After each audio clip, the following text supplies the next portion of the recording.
Sa Beijing, China, ang isang maliit na aksidente ay mabilis na naging drama sa kalsada.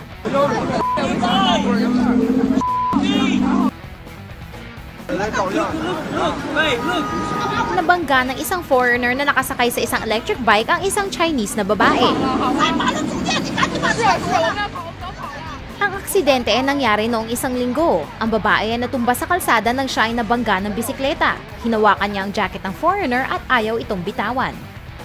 Minura ng foreigner ang babae at sumagot naman ito habang nakahawak pa rin sa jacket ng lalaki. Dumating din ang pulis sa wakas matapos silang mag-away ng isang oras. Ang babae ay dinala sa ospital at napatunayang siya ay hindi nasaktan. Pero nagkunwari pa rin siyang pilay at sinabing may nararamdaman siyang sakit sa kanyang puso. Nagkabati rin ng dalawa matapos bigyan ng lalaki ang babae ng halagang 1,800 RMB. Ang video ng insidente ay mabilis na kumalat sa internet. Ayon sa pulis, ang lalaki ay mamumultahan sa pagsakay sa bisikleta ng walang lisensya.